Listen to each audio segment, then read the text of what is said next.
Hey there, this is Devin Green and this is my presentation on toxoplasmosis. So just a little overview. Toxoplasmosis is the infection that's caused by the Toxoplasma gondii intracellular parasitic protozoal species. It infects most warm-blooded animals, including humans. This parasite can asexually reproduce in humans and can only complete its entire life cycle and sexual reproduction in cats. Cats are the main host for this parasite. The sources of infection include infected oocytes in cat feces, consuming undercooked or uncooked meat that contains a tissue cyst, as well as contaminated water. Horizontal transmission, although this is on the more rare side, it can still happen.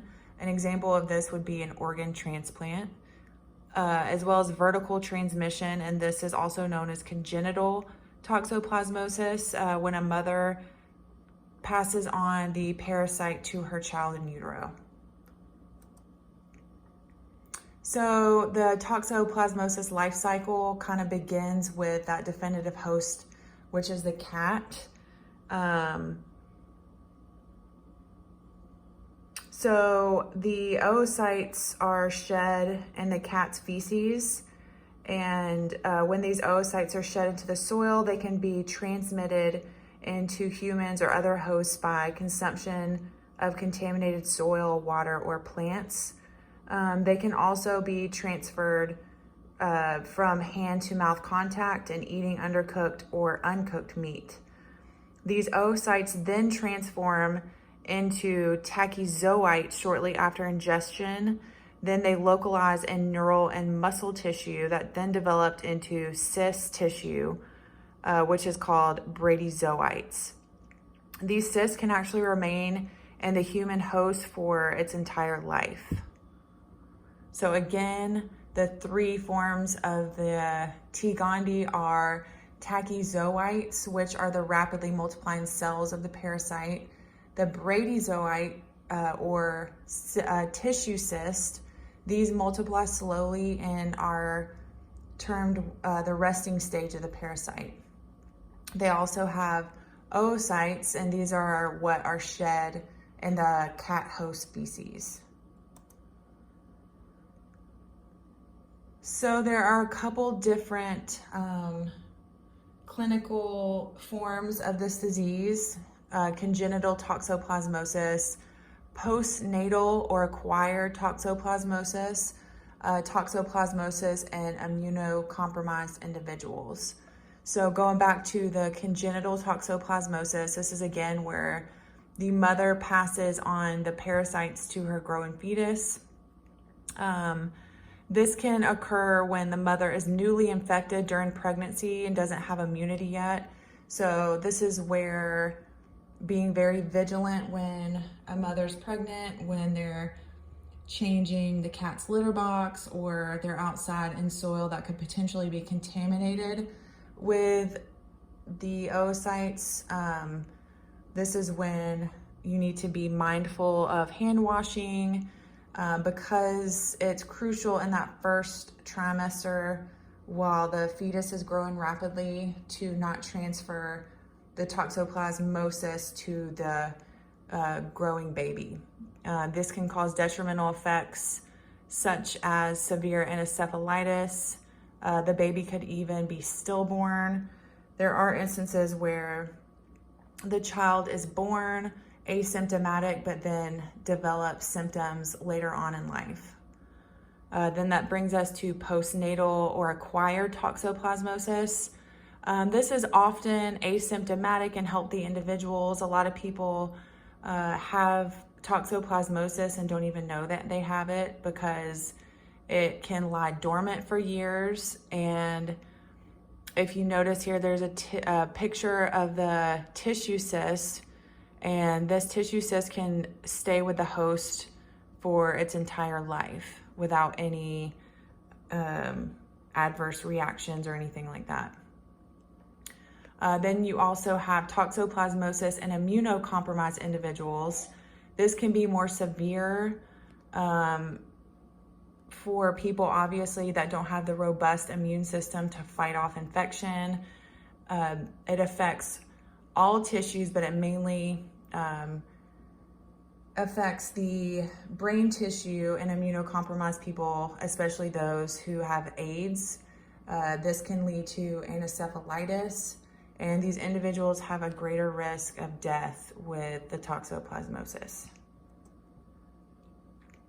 And here we just see a diagram of how these parasites invade the host cell. They replicate rapidly, and then they turn into those bradyzoite tissue cysts, and it's just a cycle over and over again. And on the right side, you can actually see a diagram of the actual organism.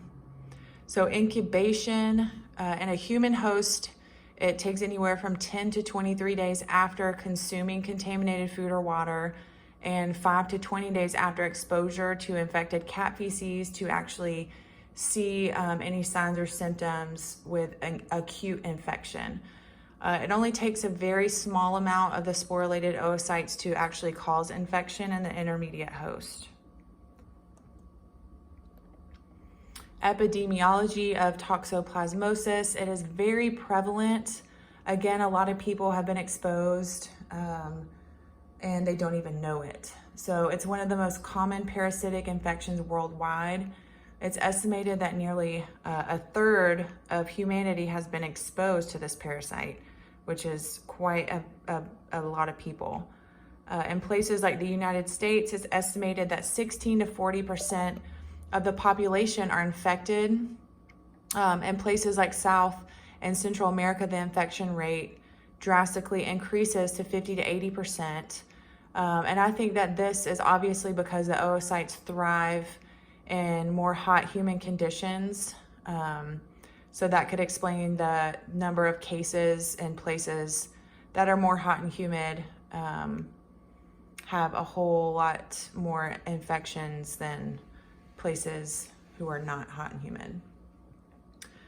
Those that are immunocompromised are obviously at a greater risk for mortality with toxoplasmosis. Approximately 10% of AIDS patients in the United States and up to 30% in Europe are estimated to die from toxoplasmosis adverse reactions. Diagnosis and treatment. It's actually kind of difficult to diagnose because symptoms could be, you could be asymptomatic and not realize that you have it. But for those who have acute symptoms, you will see people that have like flu-like symptoms, headache, fever, swollen lymph nodes, things like that. And there are a number of serological tests that you can get done, including the ELISA test, immunofluorescence assay test, and the Sabian-Feldman dye test. This is just a few diagnostic tools that they use to diagnose this, as well as tissue samples and biopsies. These are a little bit more invasive. They're not as common as the serological test. You can also test for detection of antibodies, and a head CT. As you can see here in this picture, there is a cyst on the brain that you can clearly see in that head CT. So treatment, most people recover on their own after, fluid, rest, all that good stuff. But there are medications out there that are widely used, sulfadiazine and pyrimethane. They're widely used for more difficult cases. And also you can give pregnant women who have come into contact with a parasite in the first trimester, you can give them the antibiotic spiramycin